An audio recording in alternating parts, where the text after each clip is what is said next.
Hi, I'm Shannon from the Thibodeau Branch Library, and I'm going to explain why it's important to learn CPR or cardiopulmonary resuscitation, a life-saving technique used to help maintain blood flow to the brain and heart in an emergency situation. If immediate CPR is used, you can double or triple someone's chances of survival. Only about 8% of sudden cardiac arrests survive outside the hospital because CPR was not done prior to EMS arriving. Each year, about 350,000 cardiac arrests occur outside the hospital. Cardiac arrest is described as a sudden, unexpected loss of heart function, breathing, and consciousness. If someone experiences sudden cardiac arrest, it is essential to start CPR within minutes. Although emergency personnel sent help as quickly as possible, if CPR is not initiated within minutes, it could lead to a brain injury, damage, and even death. One of the biggest benefits is the fact that CPR can be performed by just about anyone at any time. Learning hands-only CPR or compression-only CPR can be as simple as watching a 2-minute online video or taking a course through your local hospital or American Heart Association. Although hands-only CPR is life-saving, there is one additional thing you'll need to learn for infants and children. If you will be around infants and children, you should also learn additional skills such as rescue breathing.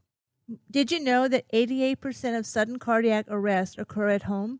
Hopefully, you'll never have to use your skill, but knowing CPR can give you the confidence to help save a family member's life. Most people think sudden cardiac arrest only happens to adults, but it can affect anyone at any age. This is why it's a great idea for new parents and caregivers of infants and children to learn. For those fearful of touching lips or mouths with a stranger, here's some good news. If you don't feel comfortable or haven't received formal training, hands-only or compression-only CPR has been shown to be just as effective on those who experience sudden cardiac arrest. CPR can save someone's life, so it's critical to get trained. Please watch the 2.5-minute video on performing CPR on adults. CPR demonstration is performed by Michael Boykin, a certified CPR instructor. Hi, my name is Michael Boykin. I'm a health and safety professional and a certified CPR instructor through American Heart Association. Right now I'm going to show you the basics of CPR and how to perform CPR on an unresponsive victim. The very first thing with performing CPR, you want to assess the scene for safety. You want to make sure the scene is safe before you approach the victim, because if you get hurt, how can you help the victim that's already hurt? Once you assess the scene for safety and you recognize the victim is unresponsive, you get down, make sure the victim is unresponsive. You want to check for breathing. This shouldn't take no more than 10 seconds. You want to check for breathing. You don't hear any breathing. You don't see any chest rise. Then you want to check the pulse. On the adults, you're checking for the carotid pulse on either side of the airway. Never check it simultaneously, as this may stop the blood flow if they have a pulse. So, check for responsiveness. Hey, are you okay? Are you okay?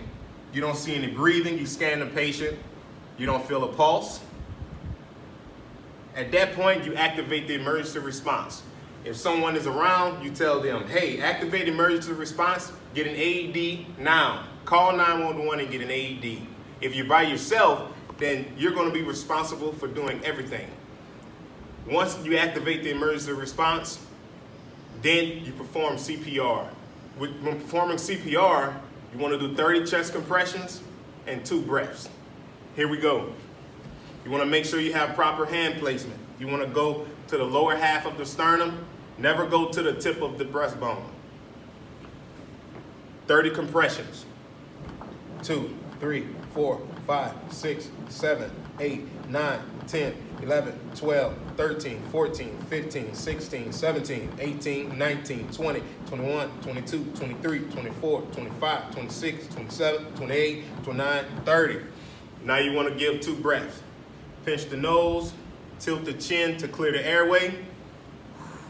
1, 2. While giving breath, you also want to watch for chest rise. And it also should be 1 second between each breath. That is the basics of giving CPR. For more information, check out these books on CPR and first aid. Thanks for watching.